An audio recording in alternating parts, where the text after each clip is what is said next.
So, how are you doing? Well, I'm still not eating like probably a normal person would, but I'm definitely clear about the fact that how my life has become so, or my world has become so small. And I've been able to clearly remember that I had a day where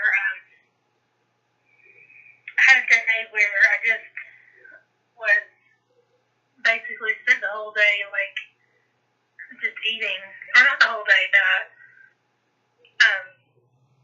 when it was time for me to eat, I went to a drive-through and ate, and then I went to have dessert somewhere else, and I didn't want to go anywhere, and I didn't want to do anything. That was pretty. That was pretty, sad, and I just had this thought that I just really don't care what I eat anymore. I just want to be, I don't want to live like this. That's what I was thinking, and it doesn't really matter how I got this way, or that I'm this way. It just happened, and I still need to work on forgiving myself because, I never wanted to be, I never wanted this. This is not who this is not who I'm really. This person I turned into is not who I want to be, or who I really am. Well, let me ask a question. When you say this person that I am, are you talking about the body or this relationship you have with food? The relationship I have with food. What I care about. I realize all I care about is food. Like that's my primary motivation. Yes. Well, and then so you, in other words, you came to realize this is not the way I want to live. Right. I wouldn't want my life to be so dependent on anything. Have you noticed it's not just dependent on food, it's on anything to this degree? No, I didn't get that far. I just got to this point where you could see that you didn't want food to be this important in your life or to life, right? Yeah, so when I made that realization, what I did was I thought, okay, I'm just going to break up with food. I think at some point we talked about ending the relationship. And that worked fine until the next day when I got hungry. And then I was like, well, I don't know what to do once I get to that point where I have to eat. And that's understandable because there's a physical drive for food that is very different and unique to the drive that you're talking about that has taken over your life. Very different, right? And so I had the same conversation when I recovered because food was so toxic in my life prior to recovery. And I remember having to completely reinvent my relationship with food in a way that I didn't want it to have any of the toxic, destructive, I didn't want the codependency attached to it. And so when it came to eating when I was hungry, I had to be radically truthful with myself. Why am I eating? If I'm actually hungry, that to me that's what I should do. I shouldn't starve myself. The body requires the sustenance and the hormonal stimulus that food provides.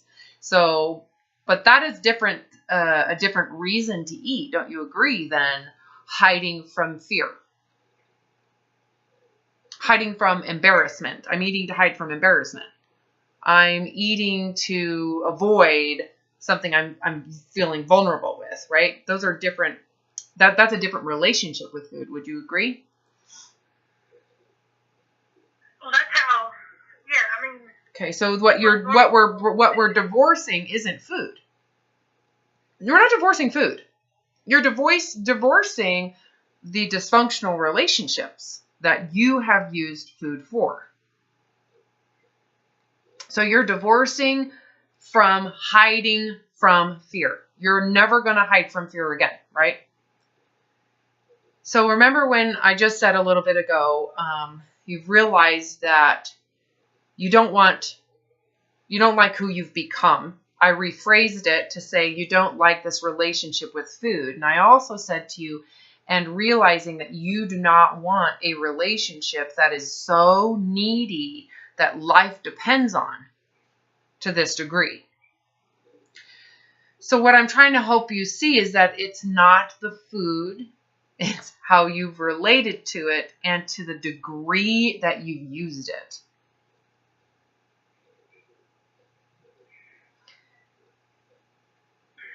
Yeah, I get that, but when I actually eat, it's really hard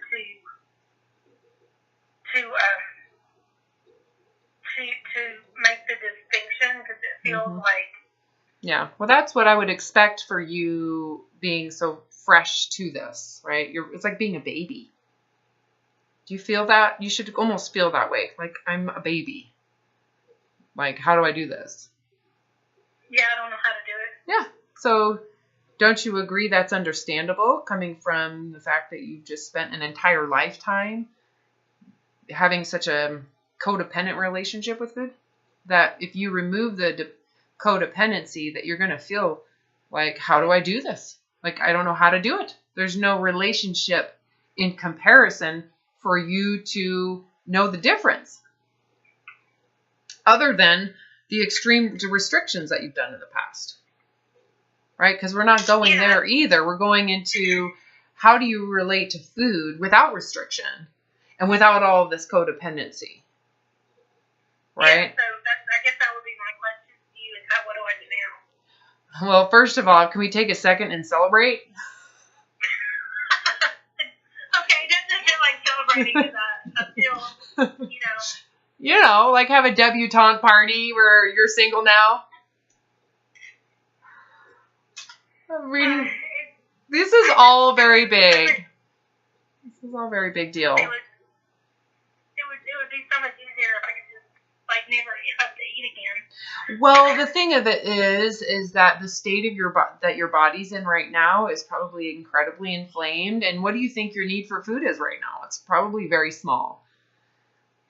You don't really need very much,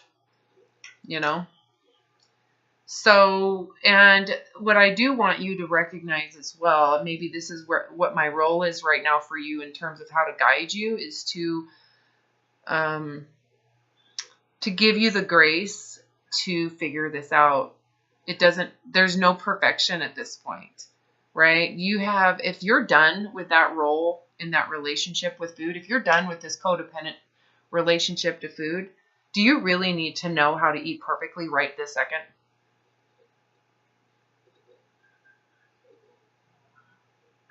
I would like to. Well, let's wonder why. Why would you want? Because that's like taking away any grace. That's like saying you have to be a PhD in the moment you graduate from kindergarten. I guess because of the stress and the anxiety I feel when I actually put something in my mouth and wondering, like I'm constantly checking myself. Am I hungry? Am I feeling something? Okay, so the pressure you're describing isn't coming from. I mean, come back to where I have you. Let's look at where I'm trying to position you right now. If you have just figured this out, just give it context. Look at your whole life. Why aren't you looking at the context of your life and applying it? You've lived over 40 years with a hypersensitive, destructive relationship with food that has literally destroyed your life. Okay? And you're expecting that you're going to instantaneously get to know what hunger feels like and eat that way? Yeah. I'm happy to hear that you're laughing because it's like, why would you do that to yourself? You just came out of a cult. Think of it this way. You just left a cult that has destroyed your identity, that has taken over everything. And you're finally leaving and you're like emotionally a child. Should that person know exactly how to integrate into society right off the bat? Is there no grace period to learn and to go to school and to figure it out and to be taught and understand? And it's kind of like saying, well, you're going to walk on a tightrope now and there's nothing underneath you. You have to be perfect.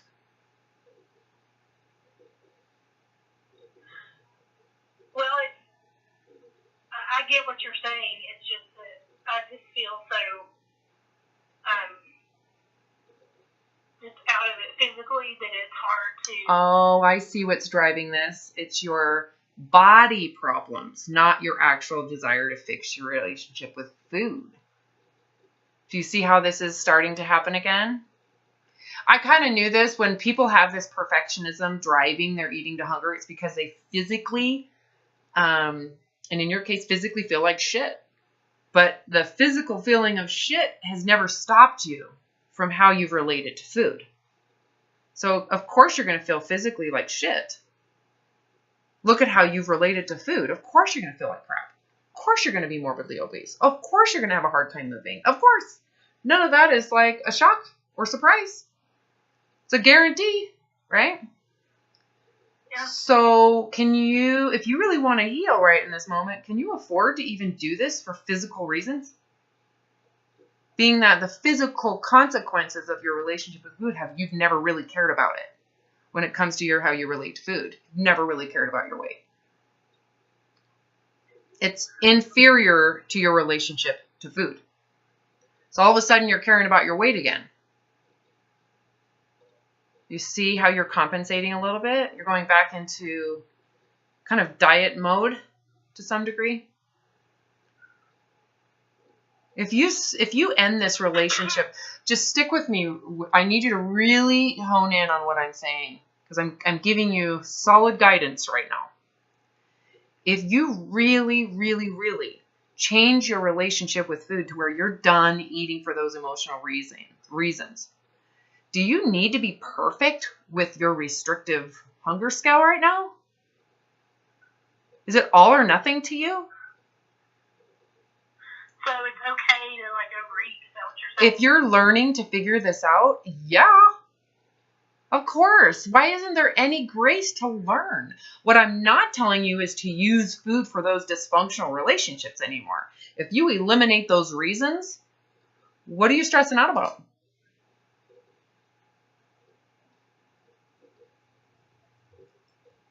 If you eliminate eating for those reasons, why would you still have stress right now about it? Just think of it this way. If you eliminate the reasons you've been eating that have nothing to do with your weight, with your hunger, with anything other than the psychological reasons, do you need to be stressed out about the body? Well, no, but I resent the fact that I have to eat, or the fact that I have to eat it all if I want to end my relationship with food. Like, why do you have to eat it all? Oh, I see what you're saying. Eat at all. I have to eat. Well, it's not the food that is the problem. It's you and how you've used it. It's not the food that's the problem. It's you and how you've used it. All you have to do is choose. I'm not going to use food for those reasons ever again. Those reasons. I quit. It's not food you're quitting. It's those reasons. I will never eat for those reasons again. It was like me quitting exercise. I will never exercise to try to feel better about my body ever again. Will never, ever, ever do that again. Does that mean I'll never exercise? Of course not. I go to yoga, I take the dog for a walk, right? I just will never, ever, ever use it for some narcissistic self-preservation again. Do you feel the difference in what I'm telling you? It's not food you're divorcing. It is your use of it dysfunctionally. So it's not food we're getting rid of. It's the dysfunctional use. Does that make sense? Okay. Yeah, that makes sense. So if you get rid of the dysfunctional use of food, what do you have to worry about? Nothing. Nothing. Because you're no longer causing the problem. You're no longer molesting your body with food. You're done. You've done molested the body. So do you need to worry about molestation again? No, you've stopped molesting it with food. Does that make sense? Yeah, that makes sense. That needs to, I can tell your clarity, it is better. It is, but you just... Well, it's just that, here's the thing. So, if it's not about the body, then when I start eating, how do I know when to stop, when I'm supposed to stop? Like a normal person would stop when they're full. When they're not hungry anymore. No, that's the body telling you what it needs from that food. When I say it's not about the body, I'm talking about your weight and need to lose weight. Make sense? It's like this. Do you ever get the sensation to urinate? Yeah, but that's not the same. No, it's supposed to be the same. It is the same, and that's the goal. You go urinate. Is that about the body? Well, it's about the function of the body. It's not about me, though. Like, I have nothing to do with the fact that it says to go urinate when it does. It has to do with the mechanisms that have nothing to manage. It just, you go pee when you need to go pee. And do I sit there and only pee halfway, or do I release the bladder until it feels empty? I don't even know if there's still urine in there. I just stop when I feel like it's done. I don't have to manage it all and make it about me. Make sense?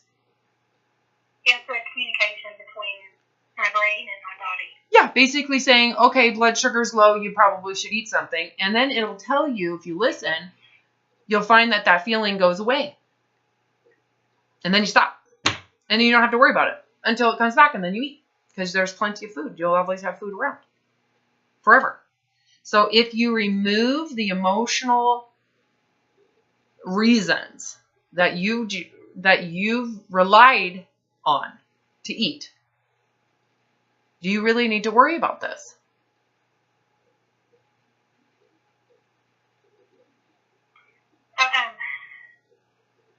No. Because you'll give yourself the grace of going, okay, well then if I remove all of that drama, well, then I can have a natural learning curve to just learn then these feelings, the sensations. Because you've eliminated all the drama, right? Yeah. So then it becomes a natural learning process around what does hunger feel like while I'm eating, how does it go away, and it's like learning how to drink alcohol. You got to learn how does it feel like to get buzzed? When does it feel like when you're drunk? Now when you're obliterated and can't walk anymore. Okay, do you want to do that every time? No. So if you want to drink a cocktail with your friends but don't want to get drunk, you got to be able to listen to the body and respond. By not drinking when... I'm sorry, I have to be on hold for just a second. No problem. That's no big deal. So does that make sense what I was telling you? Like, of course, eating to hunger is a physical thing. The goal is that that's what it is for you. Reimagine how you want to relate to food. How do you really want to relate to food? Do you really want it? The goal isn't that you're abnormally anorexic. When I say anorexic, the thing about it is when you talk about the science of anorectic behavior, a lot of people think that it's some emaciated little girl sitting in her room and her narcissism winning the thin contest. That's not what I'm saying. Anorectic, if you look at the brain, there's certain peptides in the brain that are anorectic. They remove, I think that's right. No, they create hunger. Does that make sense? I just want to eat for sustenance. I don't care less about pleasure. I would prefer to learn new ways of having pleasure in my life. Okay, but that's unrealistic. So what you're doing is you're overreaching right now with that. Okay, because the brain and the mouth are wired for that reason. Food is supposed to be pleasurable, and there's nothing you can do about that. It's like saying, I just don't want to have pleasure when I have sex, Robin. I don't want to. When I have an orgasm, I'm going to have an orgasm. I just don't want to feel it. Well, I don't want it to feel like, I don't want the pleasure from food to be so great that I'm using it to help with emotional. Okay, I'm going to rephrase what you just said. Okay, because you said that in the whole disease model, food tastes so good I can't stop. I'm going to use it for these reasons. That's not how it works. You and I both know that. The pleasure isn't so good. It's actually, you feel so shitty that you're so sensitive to pleasure. right? Your state of mind is so pathetic, okay? And I say that with love, that you're sensitive to any type of pleasure to feel better about it, right? It means, and you've chosen food for that purpose, right? I understand what you're saying. I want you to know, like, I'm not confused over here. I'm trying to get you to be clear about it. That's why I'm trying to kind of guide. Like when you say something, I'll stop what you say and redirect it, right? Because I need you to have clarity. I don't need the clarity. Does that make sense? Yeah. So I'm going to say it again and tell me if this makes more sense to you now that we've kind of had 20 minutes into this conversation. It's not the food. It's not about giving up food. It's giving up those fucked up reasons you're using it. Right? And I don't say that in judgment. It's like you're using food for some reason that you shouldn't need anything for. You don't want to rely on anything to hide from insecurity. Right? Because you could let go of food for hiding for insecurity. What do you think the likelihood is you're going to find something else to hide from insecurity if you're not willing to face insecurity? Yeah. Does that make sense? That. Okay. I get that. What's hard is that what's hard is for me right now is that food is so, I'm so attached to it. That because it's not the food you're attached to. It's the use of it to hide from your insecurities. It's use of it for protection. It's not the food. It's the reason you are holding on to it that you are attached to. It's not the food. It's the reasons you've used it. That needs to be clear to you. It's not the food. It's confusing when I start to eat. Like, am I eating because I'm hungry or am I eating because I'm pissed off at my body? Well, you would have to tell yourself the truth. You're the only one that can either deny it or accept whatever the truth is. No one. I cannot sit there. I can't be in your space calling bullshit for you. I wish I could. I wish I could be like the little, Do you ever watch SpongeBob where Plankton is in the brain and oh my God, okay, never mind. I cannot be in your brain going, liar, liar, you're using this for the wrong. I know. You have to do that. Okay, so this is really a matter of you telling yourself the truth. Even though you could easily get gratification and denial of what you're dealing with and blaming it on the food. That the food is so good. You're a liar. That's not what this is about. Stop blaming food. That's a big lie. Fortunately, I know you're lying. Right? It's not the food. It's the reason underneath it all that you're wanting to avoid, repress, deny. Right? I'm afraid, Robin. I know. That's the actual problem. It's not the food. You're just using food to cover it up. To protect you. It's not the food. It's not the pleasure of the food. You could be eating something that tastes like shit and you'll still use it to cover it up. It'll work great. And you'll eat the whole bag. It has nothing to do. You're sick. You can feel it. You're like, I'm gagging on this food and I'm still eating it. Is it because it tastes so good? No. How does that feel to hear that? Does it hurt? It feels great until I actually, eat. And then I'm like, oh shit. There's anxiety. Yeah, well. I don't. Okay, give yourself. It's like I eat and I'm like, I don't want to stop eating this. So it's just, I'm like that time that I went to, I waited a whole day to go to get this food that I wanted from this new delivery place. Yeah. And then I could only eat like it took me 3 minutes before I was full, and I was so pissed off because I've waited an entire day to eat it, and then it only took me 3 minutes to get full. Okay, so if you could go back and do it again, what would you tell yourself in that moment? Knowing what you know now, what would you say in that moment after it took just a few bites for your hunger to go away? Again, if you're going to recover and you're done playing this game with food, what's the answer to that? I would have chose something different just to ease my hunger and not wait so long. That Heather, it doesn't really matter that, it's food. You can have it later when, the time comes up. Yeah, and if you're going to recover, the other thing is if you're going to recover, I want you to put this in your mind. Put this in that if I really want freedom, I have to be okay with whatever it takes. If it takes 3 bites, that's fine. I'll find something better to do. I don't need to rely so heavily on food. So you can look back and go, I was still really relying on that food in that moment, and that's why I was pissed. I was hoping that I could wait until I was hungry and then express all this energy and emotional problems in that period of time I'm hungry. Honestly, what I would do, you probably know what you want to hit, what you... No, just be truthful, because then I can help you. But honestly, if I were just to, I would eat something that would help my body heal, because that I have to eat. And, it only takes me 3 minutes to get full, so what does it matter when I eat? If I eat something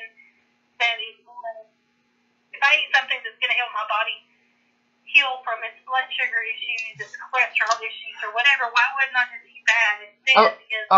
Okay. It still takes me 3 minutes. Okay, so hold on a second. But your blood sugar issues and all those issues are caused from the binging, right? So you're not binging anymore, are you? No. So, but what do you think is going to happen when you play the whole moral, religious ideology of food from some concept of what health is? What's going to happen the moment you are pissed and want something sweet? Well, I would eat something sweet, but not every time I wanted to eat. Yeah, but let's get real. Let's get real here. That type of thought process, has it ever worked for you? When I do get hungry and when I am feeling that way, I'll eat something healthy. Well, nothing has ever worked for me. I know, but you keep on repeating some of the stuff that's never worked, and you're trying to do it again. So my suggestion is, of course. Of course. Do you really care? Does it really matter to you? But the only thing that's in what you said, the only thing that's kind of making me go, oh my God, this is a problem. The only thing that makes me go, I'm questioning the thought, is the idea that you actually think that eating different food is going to change. Change what? It's going to change your blood sugar. Because it doesn't. That blood sugar issue is from decades of perpetual binging, right? Over and over and over again. So if you just stop binging, let's just say stop binging permanently. Do you really need to hone in on healthy food to make sure your blood sugar goes down?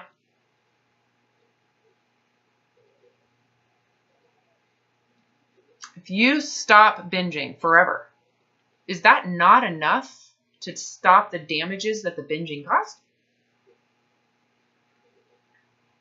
I don't know. I mean, I've been doing it for so long. So, if you stop. That's true. It's true. But if you stop the cause, is that not enough? I don't know, because I have skinny friends that I know, right? So you're making my point right now. But they have better numbers when they don't eat certain food. Well, sure, but those are, how stressed are they? Are they,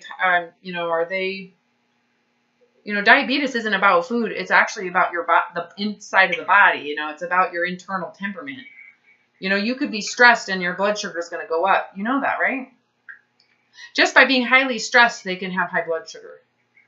You're more temperamental to have high blood sugar from stress than you are food, depending on the quantity you're eating.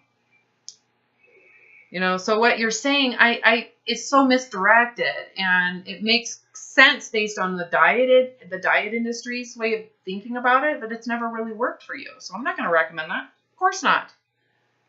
If you don't care, okay, let me establish this. If you don't care, if you're just hungry and you don't care, well then sure, go get a salad if it sounds good to you, but don't get all high and mighty, I'm healthy for the moment, because you're not. The body doesn't give a shit what gets rid of that hunger. It's still stimulating hormones. Whatever it is, it stimulates hormones. It might take 5 cups of salad. Do you really want 5 cups of salad? No. Right? Do you really want food to be that important to you? Should it be that important? You want to keep on focusing on food? No. So what do you think? I don't. Okay, so should you sit there and micromanage what's healthy and what you should eat and what you shouldn't eat, what you can't eat, and that's not good? And do you really want to do that? No, I don't want to micromanage anything. So, I just want to be, okay, normal. Yes, I get that, right? You just want to have your freedom. You don't want to rely on food anymore. So when you say to me, what I should have done is I should have eaten healthier. Okay, what does that have to do with the end result? Nothing. Whether you think it's healthy or you think it's bad, the goal is that you don't think about it. You done yet? Yeah. Yeah, I get it. Okay, so again, I'm going to ask the question. If you stop the binge eating permanently, what do you think is going to happen to your weight in your body?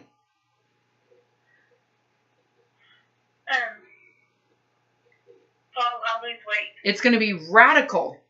A radical shift because your binging habits have been so radically high, right? So is that not enough?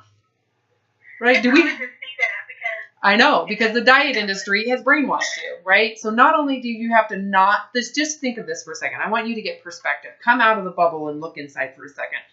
It's not enough for you to just stop binging. You have to isolate and micromanage the food to be healthy. So do you see how the pendulum swing is just going from one radical and I'm not saying micromanage. I'm saying if I'm that excited about eating something that only takes 3 minutes to eat, what's wrong? Why wouldn't I make a better choice? Why does it matter how many minutes? Is it about the time you're eating or is it about the taste? What is it about? It's about that taste. I know. So why does it matter the time? It tastes good. Isn't that all that matters? Because I got hungry at 11 o'clock at night, which is too late to eat, so I went to sleep. Okay. And then I woke up, but they don't open until 12. So I had to I was hungry for until 12 o'clock. I should have just eaten something. Yes. Yes, you should have. And then when you got hungry again, you could have totally eaten that food. Well, that's what I meant. But I could have just chosen something.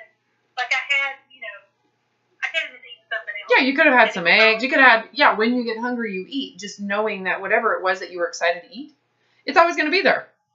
Always. Right. When the timing is right, you'll get it. And what if it only takes 3 minutes to feel better? Why does that matter? It still tastes good. Is it about the time or the taste? Which one is it? The problem is that when you did that, you were binging. You were manipulating it, right? There was manipulation involved that was serving that relationship you had with food. You were dieting. That's not what I'm... That's not dieting. Yes, it is. No. Dieters do that. Okay. Dieters will say, I want something bad, so I'm not going to eat all day, so I don't have any guilt about eating the bad food later at night. That's diet mentality. Okay. I love that you connected the dots around what I should have done is ate when I was hungry. Yeah. Instead of... so excited about eating that particular food. Yeah, that you starved yourself, which makes no sense. You can eat that particular food at any time for the rest of your life. For the rest of your life, you can eat that food when you're hungry. Did you really need to starve yourself for that particular moment? And then pressurize it. But that's another thing. There's not really enough food for me to pacify me emotionally because I'm not eating to the point of numbness. If I'm eating for hunger only, then I'm not eating Correct. to the point of numbness. Correct. There is a difference in some foods. I noticed that when I eat pasta, there is more of a calming effect in there than it is when I have salad. That depends. Okay, it depends on the state of mind you're in. It depends on, so it's not about the salad or about the pasta. It's about your state of physical being too. Like when I'm premenstrual, starches, they actually get rid of that anxiety. There's an anxious or a weird agitation with PMS. It's like I could sit there and eat eggs all day and I'm still going to have this agitation. The moment I have a bowl of cereal, it gets rid of it. So, but it's not always like that. So it's not that cereal always gets rid of agitation. It's just specific to that physical state of being that my body's in, right? That's the other part about the diet. The diet industry's brainwashing is always about the food. It's never about the physical state of being you're in. Those two combined are what's important, right? It would make sense to, like, if I go get a salad when I'm premenstrual, I will be incessantly hungry. It gets annoying. I might as well just go get a freaking piece of toast and put butter on it and have 5 of them. 5 pieces of toast, if that's what it takes, right? Because if I don't do that, I'm going to have this nagging irritation until I do. It's not emotional. It's premenstrual. Make sense? And it changes when I ovulate. I mean, so your body has these cycles where there's going to be a day where you're like, oh my God, this salad is freaking thebomb.com. It is so good. Okay. Whereas another day you're like, this salad isn't touching it. What is it? You just need to, so you're still holding on to some of these crazy fear-mongered ideas around what food is supposed to be about. And can you see how that's hindering your progress in terms of what you and I are talking about?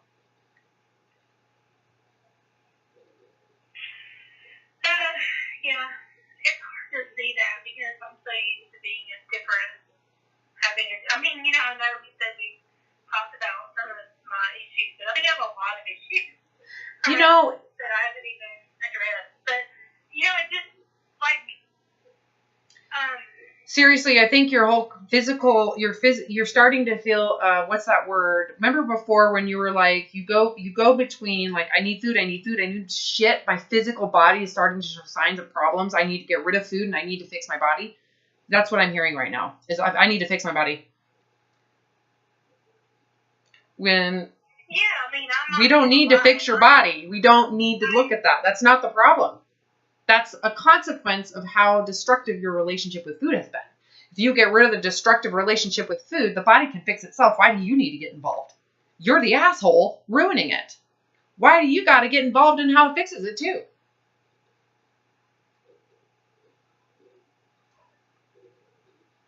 Think about that. You're the one who is killing it. Do you need to also get involved in how it tries to stay alive without you? You know what I mean? Fixing it? Do you need to get involved in that? Well, it's kind of like when you have your foot alerts you to the fact that you just stuck a nail through it. I mean. Well, did you hammer it in? Did you hammer it in yourself? Because that's what you've been doing. You might want to stop doing that. Then your foot won't have a hole in it that I have to fix. Like someone who cuts. But my body can't fix it itself. It has to be, that nail's got to be taken out. And that right there is what I'm talking to you about. You don't have to manage how the body heals. You need to stop putting it in. You got to stop cutting yourself. The body can heal the cut. You're the one who needs to stop cutting.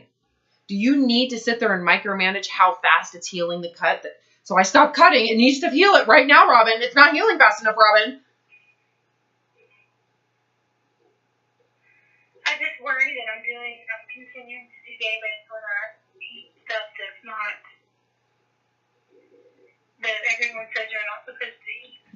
Okay, well, if you would like to go back on a diet for everybody else's opinion, where's your discernment around what's right for you? I mean, you can do that. You should eliminate all those foods. Tell me how it's going to work out. You have all the freedom to do that. I'm just sitting over going, okay, let me know how that works out. It's not going to really, you kind of just need to really think about the long-term picture. Can you afford to listen to diet bullshit? Can you? Should you? No, I don't want to listen to bullshit. But then why are you? You are. You're listening to that crap. You haven't even listened to your own life and horror story. Why isn't that involved? Why can't you look at that and go, well, this is the evidence I've personally lived. I eliminated this crap for decades. It still kept me from I still was unaware because I had to focus on getting rid of that crap. My whole thought process was about eliminating sugar. I had nothing but eliminate sugar. Where's the progress in that? There is none. Zero. Your likelihood of relapse was like 150%, plus 10 times more because of the degree of isolation. It's unrealistic. And it actually promotes binge eating behavior. So much science on that, you know? You've lived that. Do you really need someone else's opinion to tell you how you should do this? When it's interesting that you say that about opinions, because, you know, I get really stressed out at work, and my partner at work is basically always falling asleep because he designed the process. Yeah. And so we've always had these rigid deadlines. And so anyway, they separated what he does and what I do. And now he's got a new boss. And so I had expressed my concerns in emails to everyone about someone who's not meeting the deadlines. So this new person has come in, and she's like, all of a sudden now we have this new person, and she's questioning why we're so rigid around the deadlines. So it basically just kind of shows me that, you know, just because someone's been telling you to do things a certain way for so long doesn't mean that it's the right way to do things. Oh, of course. And actually, over time, if you don't question dogma, okay, so dogma is unquestionable truths given to you by an authority. So essentially what you're saying is, Robin, if you don't question the dogma, we'll never know if there's a better way to do things. You never really look at the destructive parts of our method. It's like if you don't ever really look at the reality of how things are turning out, you're never really going to improve upon how things are done. Right. Bravo, Heather. Bravo. You got it. He's actually mad at me for not questioning the deadline that has been imposed on me, or for following it. It was like, now someone's mad at me for following the deadline that I'm supposed to follow. Well, is she really mad at you, or is she just like, holy shit, what are you doing? I doubt she's mad at you. Yeah, right. Well, I mean, she was just like upset that I was upset about following. I don't know what she thought, but her tone was like, "What the, this deadline you have is unreasonable." And I'm like, she doesn't know that I requested twice to have that, extended and turned down because my partner, he's basically kind of always been the lead, says no. Mm-hmm. And so it's kind of nice and to have. So I'm like, so I finally told her, I said, I expanded on the challenges that I have with some other suppliers that don't, really meet the deadline. And so she wanted to know if I was flexible. And I'm like, I'm absolutely flexible. I said, so I just, it'd be great to have a process where everyone wasn't stressed out because the deadlines were being met. Yep. So anyway, so it's, okay, so all you really, or maybe you need to see is that why can't my feelings about this have a voice? Like, why can't I say, no, this is wrong and unreasonable? This is unrealistic. Why do you need someone to tell you that? Well, yeah,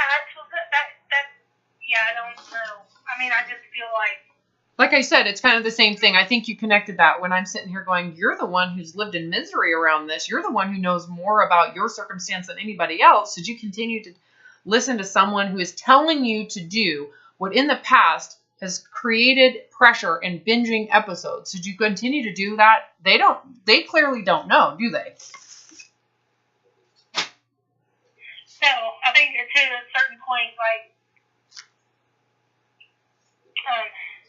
not everybody knows everything. No. So you can't. No, you have to do, to include me. Yeah, to include me. I don't know I do know this. I do know that if you go back into quote unquote diet type mentality with food, your binge eating habits are not going to go anywhere. Which sucks for you. Right? It's not about the food. As soon as someone makes it about the food, I think it just has to be clear to you. Like, it has to be so clear to you from within your own experience and awareness of this, that this is not about food. This is about me feeling extremely fearful, inadequate, and having all these victim positions and using and not wanting to express or to feel these emotions. And because of that, I've created a relationship with food that represses it all. It's not about the food. It's about all those emotions that you're trying to repress. Yeah, and just a feeling bad about eating in general. Okay, so does it make sense to tell you to eat food? Then that you know what I'm saying? Just feeling bad. Yeah. Does it make so? If we tell you you need to be more healthy, how's that going to make you feel? Just hearing that. How'd that feel? Judgmental. Uh-huh. But what's that going to do? Makes me feel bad about what I'm eating. Yeah, which is part of like the equation that promotes this behavior. It's like you have to be able to hear too when someone is saying it's the food, you got to go, "Oh, bless her heart. She doesn't know what's really going on here." Yeah, I should restrict food and eat low sugar. Okay. Like, is it really that easy? Is it really that easy? Bless your heart, as the Southern saying. That's why I said that. Oh, bless her heart. She is clueless. Right? So you have to know it very well for yourself. Like I said, you're the one who's experiencing this in your heart. Is food what we should be demonizing?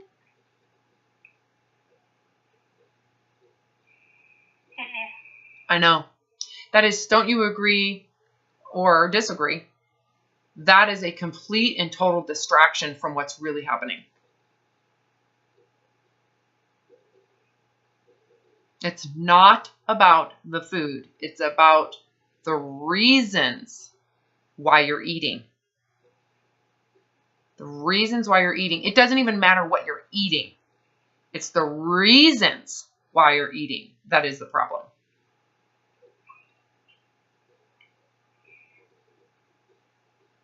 I think part of the reason that I eat so much is because I worry so much about what other people think.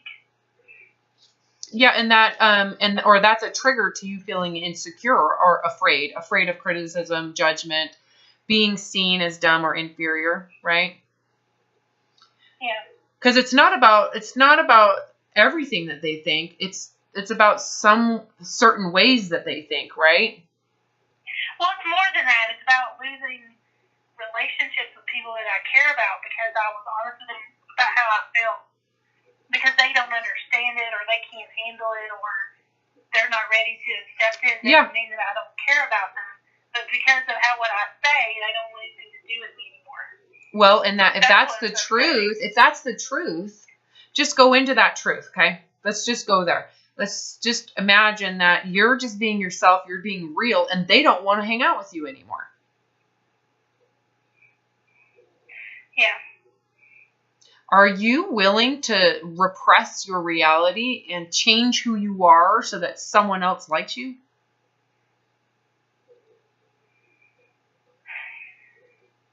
I guess I didn't look at it that way. I looked at it as, was I a jerk? You know? I mean, was I a jerk? Should I have?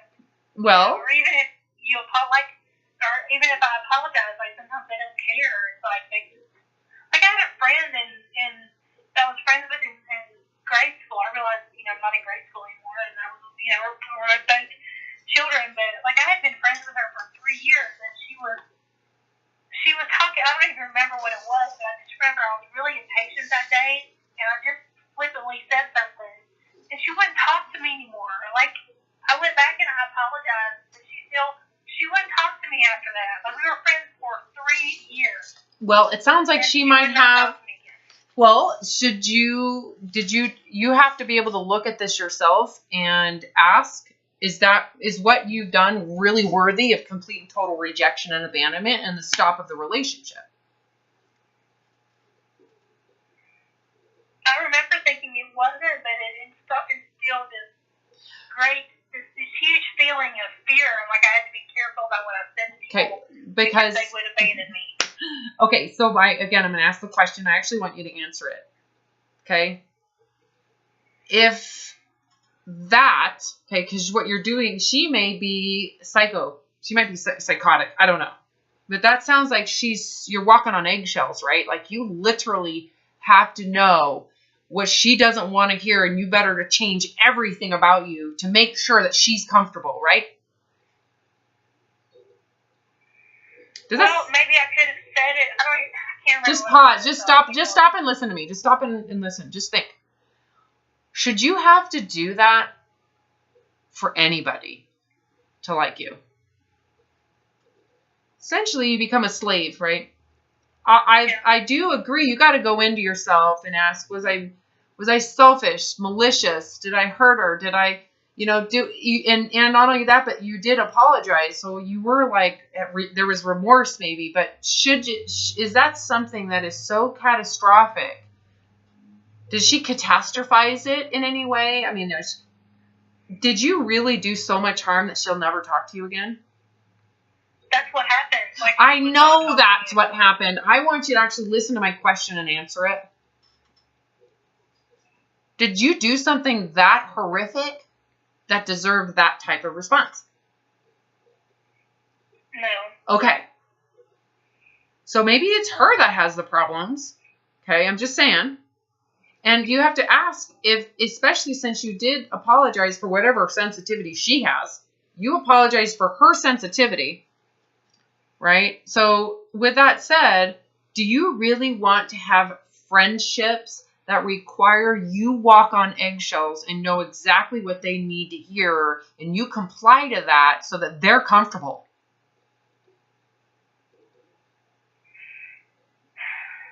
Should you have to change who you are to that degree just to have a friendship? Does that sound like friendship to you? Seems like no, but it seems like that's how everybody is. No, that's not how everybody is.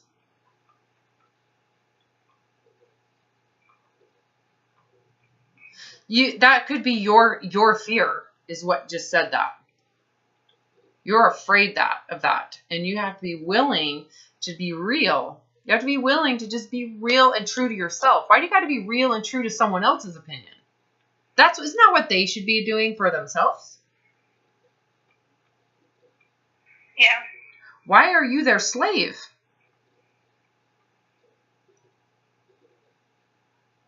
Just think about what it would take. It is what it is. People just get pissed off over. Like it seems like there's no allowance for mistakes, Well, that's you. That's how you've treated yourself, that's for sure. Some of that is by your own doing. Your fear has driven you to be in that space. That would make sense for why you have such a radical coping mechanism, because you believe that. Yeah, I mean, that seems to be a recurrent, that was a recurrent thing when I developed my cooking skill for using food. That was definitely a recurring theme among the people in my life. Mm-hmm. Like my mom was like pissed off about something I did, and she's like, it's like she has a list of things that I did, that were just wrong, and I should have. And it's like, how can you live like that? How can you live thinking that how can you live knowing that you're going to make mistakes and you're going to lose people based on one little mistake? Well, you accept it. That's how you do. That's how you live. You go through and realize that if that's how people are, I'm going to let them be that way. I don't want a relationship with a person who I'm going to have to completely abandon myself and my truth to accommodate to their weakness, their lack of graciousness, their lack of forgiveness, their complete and total narcissism that demands that everybody else accommodate to their needs, right? So I'm not saying those people don't exist. They do exist. Why are you accommodating to those assholes And the reality for you is that, are you that asshole holding yourself to that thought process? Are you the asshole holding yourself to that type of perfectionism? Because you assume everybody's like that. And could that be a primary reason why you live in so much shame and hiding? It has to do with your own beliefs, your own thoughts, right? Yeah. Yeah, I tend to be drawn to situations and people where there are these very high standards and rigid requirements. And where's that's what I'm where's reality? You know, even if you believe in some high standard, what is real and achievable? You might believe in a high standard, but what if that high standard requires you become obsessive compulsive to reach it? You have to sacrifice all sorts of stuff to reach it, you know? Is that really worthy of worshiping if it requires that you become mentally insane to achieve it? No. I know. I guess the point is to learn how to be real, human, and accept what is, real. Because you can hold yourself to some idea of what you should be, but what's realistic for you, that's the truth. So what if the truth about you is inferior? Well, that's the freaking truth. Why is it such a bad thing? Why is it such a bad thing? If it's the truth, why is it is it worthy of shame? Well, it's bad because it's painful to realize that you can lose a friendship over nothing. Okay, what's worse? What's worse? Losing a friendship over nothing or living a life of fucking hell trying to compensate? Which one would you rather have? A moment where some douchebag says, you're not nice, I'm out of here. Or you live your whole entire life changing who you are, lying about yourself, trying to comply to people like that. I don't know about you, but I am certainly not afraid of assholes to reject me. That's easy. That's easy. You might want to think about which one you should be more afraid of. Accommodating to those people in fear that they'll reject you, or just the moment they reject you.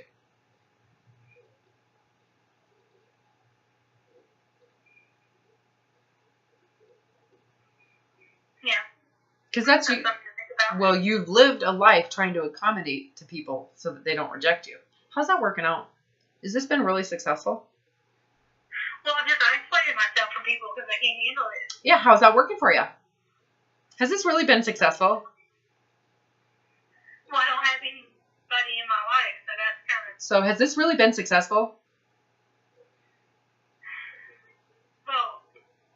Well, No, good job. You just answered the truth. No, this has been horrific. So what's the solution? You keep on doing what you're doing, you get a miserable life. Which one's worse? Isolating yourself or actually letting people judge and shame you and reject you? Which one's worse? Once someone rejects you, what do you got to do? What do you got to do?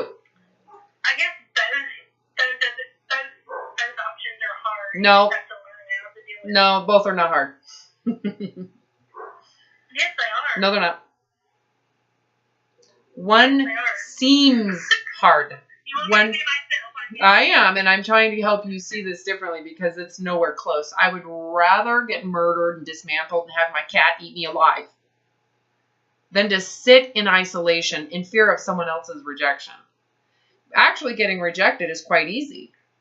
You don't do anything. Well, I just think to learn how to handle rejection. It's called acceptance. It's called acceptance. It's called you accept it. You just say, so be it. They should find someone that matches their needs. Good for them. You just accept it. That's how hard is that? How hard is that? Compare it to what you've been doing. It's not hard. Okay, so now you're agreeing with me. I have a call in a few minutes. Yeah, and I gotta go. I gotta go too, but You need to really go into that, because it's really easy to just let someone judge you and reject you. You do nothing. They reject themselves. They basically, by someone rejecting you, you are giving yourself freedom from having to isolate yourself. Yeah. Make sense? Okay. Yep.